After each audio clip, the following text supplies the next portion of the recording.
Welcome to Stories from Sites, the renovation podcast that digs a little deeper. I'm Amy Dornalic, and together with my co-host Jane Middlehurst, we peek behind the curtains of those Insta-worthy interiors to bring you the real processes people went through to make their dream homes a reality. This week we talked to Don't Move Improve winner Nick, who together with his partner self-built a garden studio and extension to their one-bedroom flat. We talked to him about his decision to take on a self-build project, the process they went through, and what he would do differently next time. So, hi Nick, welcome to Stories from Site. We're excited to have you with us this week. And I wondered if you could start by telling us a bit about your project. Yes, it was a kind of one-bedroom flat that we originally bought probably over a decade ago. And we bought it because we were looking for somewhere to live in the local area. We've got lots of friends who live here. And we came across this flat which had a garden with it. But when we went to view it, it was quite odd in a way. It had a flat above, which had a balcony and a set of steps that came down, and then a huge 25-meter garden. But the garden was completely overgrown with kind of 6-foot high weeds. And we were asking the estate agent how much of the garden belonged to the flat below, because of the steps down, and they explained to us it was only the little patio area that came out, and the stairs to the flat above were access stairs to the garden. But we thought this was a little bit weird that no one was using this garden. So I kind of immediately went off to work after we'd viewed it, downloaded the land registry, and realised that the whole garden belonged to the flat, the ground floor flat. So at which point we bought it. It was also a kind of slightly odd set of circumstances in that it was a repossession. So it was the bank that was selling it. And we subsequently found out there was a clause in the lease that meant it couldn't be sold at auction. So we found that we stumbled on this kind of bargain where the bank were just looking to reclaim the money that they hadn't recouped from the mortgage. Yeah.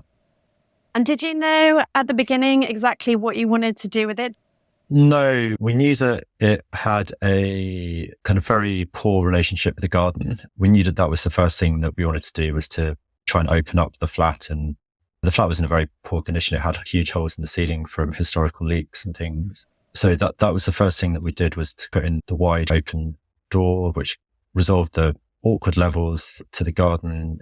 And then I guess the extension and the studio came about because we essentially wanted to expand our family. We were doing that through the process of adoption. And in order to do that, the requirement is to have a home that has 2 bedrooms, kind of one for yourselves and obviously one for kind of children. And as I said before, we couldn't afford to move. We couldn't really afford to pay anyone to build the bedroom extension and the studio that we built, which we knew we needed to build in order to make it a long-term family home and have space for us to live as a family.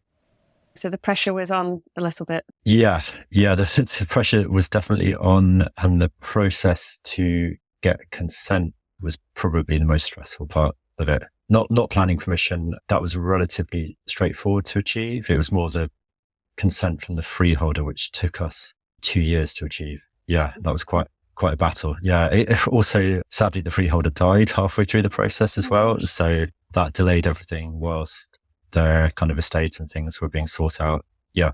So that was quite a kind of stressful time where we kind of, I guess we were getting to a point where if we couldn't gain consent for it, we were going to have to think about moving or doing something else.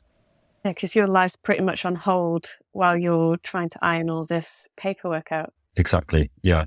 I mean, we ended up ultimately having to write handwritten personal letters to everyone involved, just saying, look, we're trying to do this. It was agreed, but we don't really understand what the holdups were at the time. And eventually doing that did manage to force everything through. And yeah, we were able to get the consent. Well, that sounds very stressful. And can I ask you, was the plan always to do a bit of self-build yourself on the project?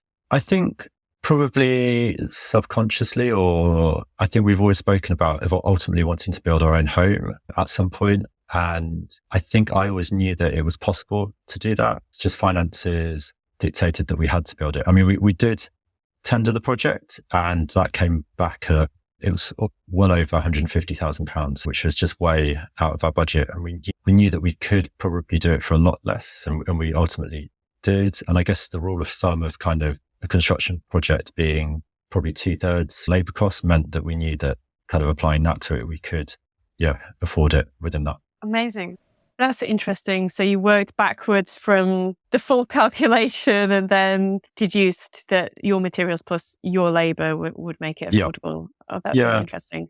And I think also doing it yourself, you know that you're probably going to put more love and care into it than someone building it. So it's almost, I guess, if you have the ability to do it, you're probably going to end up with a building that in some ways is probably more than you could ever achieve by getting someone else to do it.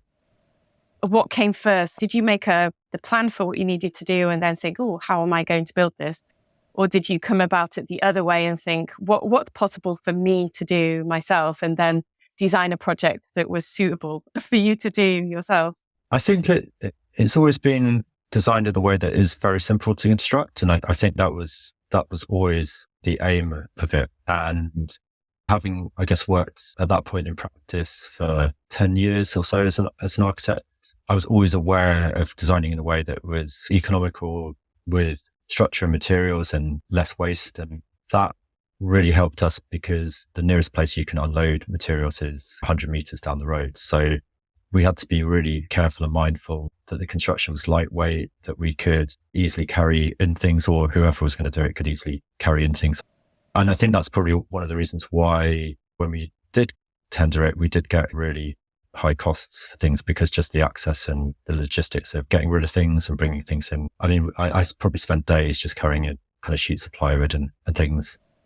It's also kind of simple timber construction. Everything is just a straight cut. And I always say to people, if they can use a chop saw or a drill or a rail saw, there's no reason why they can't build what we've built. It's just, you just have to take the care and be methodical with it. Wow, it's so inspiring. Just in terms of building it yourself, how did you manage that from a time point of view? Did you take time out of work, or was this like a weekend thing? Like, how did you manage that side? So I was able to fortunately do it alongside the practice I worked for at the time. I was able to work less days a week. So I was doing 3 days a week in the office and then 4 days the rest of the time building this. It probably did mean it did take longer than it should do. And if I was to ever do something like this again, I wouldn't want to work alongside it. It's just I found it too difficult. You would get fully involved in something, you'd get the momentum of doing something. And then if you hadn't finished that, you'd find it really frustrating that you had to go and spend 3 days working before you could get back on it.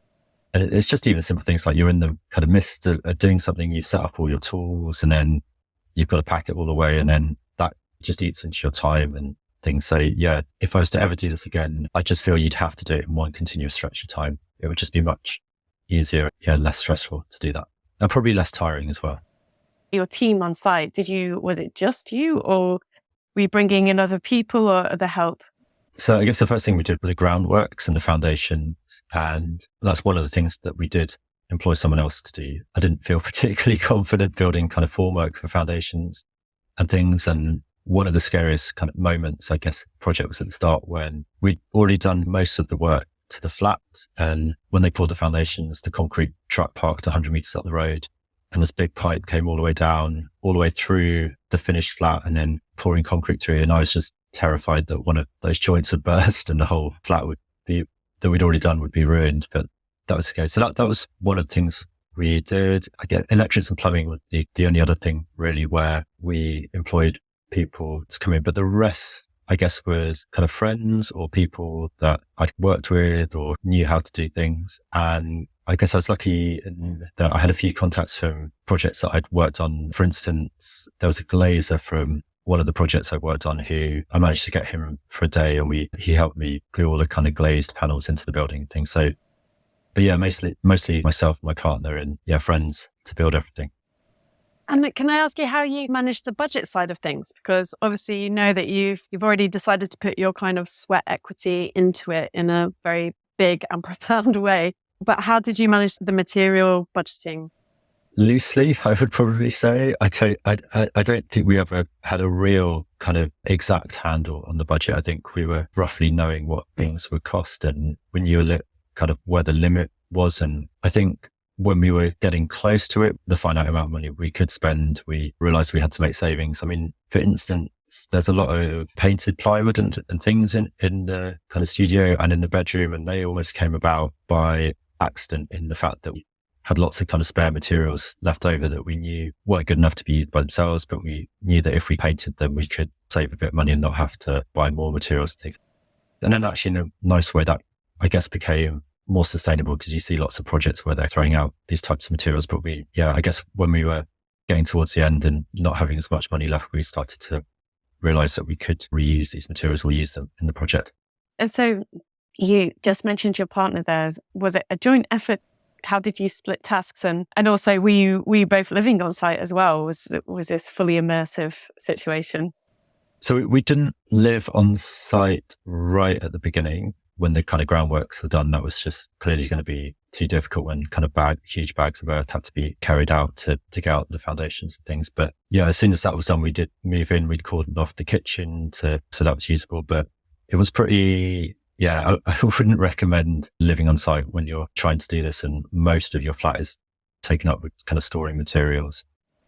But in terms of how we divided work, I guess I'm much probably better at building things and working out how things are put together. I'm not hopeless, but I don't have the patience for finishing things. And my partner used to be an art technician, so she's well used to building stud walls and finishing them. And so, she's much better at the kind of finer kind of details and finishing that. So I guess as a team, that probably works, quite well to have those two separate skills. Yeah. And are you having team meetings in the evening? How do you both work through the jobs that need to happen? I think it probably happened fairly organically doing that. It's quite difficult when you've not done anything like this before. You don't really have the knowledge to understand exactly how long each task is going to take you. So I don't know whether, having done the program, I think it could have had the effect of actually being quite a negative thing in the fact that you keep realizing that everything's taking you longer and things. And it's nice not to have that kind of pressure in a way. So, yeah. And how long did it take you? It too long, I would say. I think it probably took, I would imagine the majority of it probably took about a year to do. And we probably, to get it to a point where we could comfortably live in it. But then there were little bits that we would be finishing off. And I guess it's nice in the way that because we built it, almost not that we're not precious with it, but I think it allows the freedom to alter and change it in a way. And because we built it, we exactly know how it's all gone together. We know what we can change and how we can adapt it and things. And I guess now with the family, it will change again and we will make alterations as to how we live. So I think it's really enjoyable to have that kind of freedom in the home. Are there any surprises of how it feels to be in the space now? I'm in the studio at the moment doing this and it's just amazingly quiet. It's because the garden's 25 meters long and surrounded by 4 roads with all their gardens that back onto it. And no one really inhabits their gardens in the way that we do around here. So I feel like I sit here and I'm in this little kind of quiet urban oasis.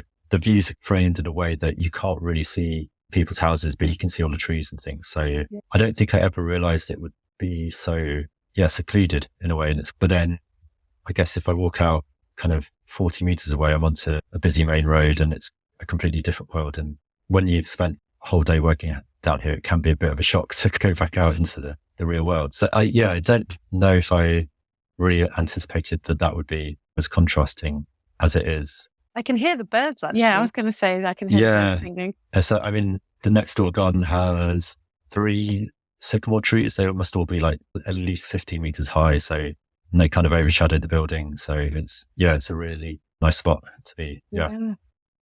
I was going to ask if you would have any recommendations for people thinking about getting their hands dirty and trying this method. Yeah, my recommendations on that would probably be to know what you're not capable of. I think there are just tasks that if you try and attempt them, you'll either do very badly or they'll take too long and they'll become increasingly frustrating. I mean, I think one of the darkest days in the project was actually when we had both the foundations done. I think that the timber frames for both the bedroom extension and the studio were up, and we decided that we would dig the drainage channel between the two ourselves. by that point, we'd been walking in mud between the two, and it was starting to get just difficult, I think, or not easy to walk around our site. And we started to dig the drainage channel, and half a day in, we'd made about 2 feet of progress in the ground, and I just realized that was too much for us. So we managed to find a landscaper who did all the brick landscaping, and he was able to see the drainage channel, and 2 of his guys did this drainage channel that must be kind of 15 meters long. It took them half a day to dig it. And it's just, there are just some jobs that you shouldn't attempt because it's going to be too demoralizing to do. Also, on the opposite side of that is to know your skill set, or know what you're capable of, or know what you think you can learn as well. So one of the things that I did was I became a qualified flat roofer. So I went on a training course to do that in order to learn how to do flat roofing. And I read about it and knew it's a fairly simple process through watching YouTube videos, and was able to understand that that's a skill that I could probably learn and acquire. So yeah, I think it's know your skill set and know what skills you'll be able to acquire or learning, and then can employ in what you're doing. I love that. I love that you went and got yourself qualified on that. Yeah, I don't know whether I'd ever do flat roofing ever again. We did have like a couple of leaks that it took me a while to find, and whenever it rained, I'd be really stressed out as to if it was going to leak again. And I found that really difficult, because having done it myself, I almost took it personally that if it leaked, and I've only got myself to blame. But then you have to realize that if you're doing something for the first time, you're never going to get it completely perfect, and you are going to have to probably correct some things that you've done. But I think that's all part of the process. Yeah. But it also just makes you appreciate all the skills that go into making a building, doesn't it? I mean, we were talking to someone about how they learn how to tile a bathroom. And they said the last tile, they realized, yes, this is the best way to cut tiles. But, they'd finished the whole bathroom. So yeah, it does make you appreciate all the trades. Yes, absolutely. Like I was saying earlier, there are some skills that are just going to be really difficult to get absolutely spot on. I guess we've talked about your lows. Are there any highs that you remember from the whole experience where you were just like, yes, this is great. We're doing really good stuff here. I think when we probably started to see the timber frames emerging from the ground, and there are parts of the building that are made from just ordinary treated kind of structural timber, but the majority of the timber is exposed Douglas fir, which has this amazing grain. And we probably spent a lot of time sanding that and planing it and getting it look really crisp. And then I guess when that was starting to be assembled and put into the building, that was the moment where you could start to see it emerging and what it would actually look like. And then when it was the plywood that was added to that, then you got a real kind of sense of what the spaces were going to be like. And so that was probably, one of the really exciting moments of it, when you can start to see it emerging out of the ground.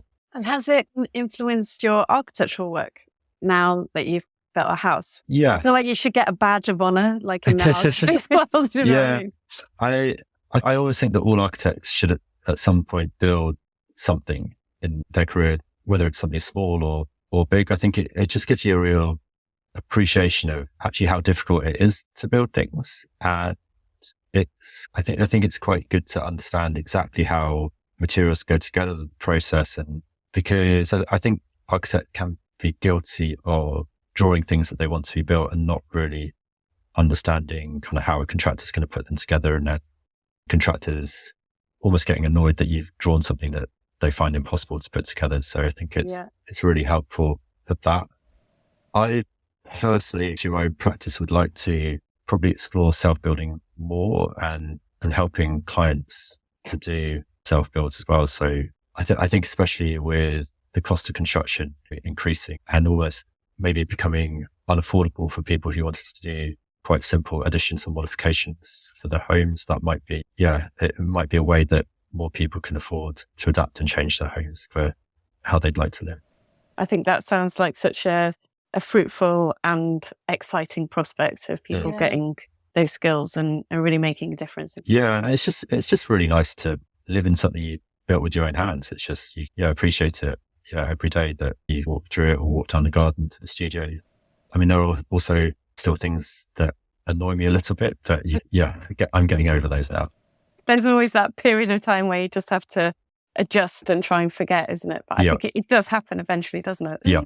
You stop seeing the things that went wrong. And just in terms of your partner, how is she enjoying the space? Yeah, she loves it. I mean, our bedroom is essentially in the garden. So it's like it almost feels like a little pavilion in the garden. So I think that's probably what she would say she enjoys the most. Like you kind of wake up in the morning to all the birds singing around here. You open the blind by the birds and just look out upon the garden and you can't really see any other houses. So it feels quite magical. So I think for her, that's probably what she would say that she enjoys the most. Amazing. Thank you. Well, congratulations about the Don't We've Improved. You're the overall winner, aren't you, as well? Yeah. That was a huge surprise to get that. I didn't really expect it to win the overall thing when I entered it, mainly because there are just so many amazing projects that get submitted for the awards. And I don't know. I think if I was a bookie, I definitely would have put money on it. I really, I loved it. And all the best. I hope that the second bedroom and the start of the journey of this project, I hope that continues to be positive for you guys going forward. Yeah, I'm sure it definitely will be. Thank you so much for your time today. And we've really enjoyed talking with you. Thank you. If you want to see pictures of Nick's award-winning project, then head over to our website at homenotes.co/stories from sites. The reality is most people don't get started on their renovations for years because they can't answer this simple question: what can I afford to do with my budget? We're here to help. Download our renovation budget guide in the link below to understand your whole project costs.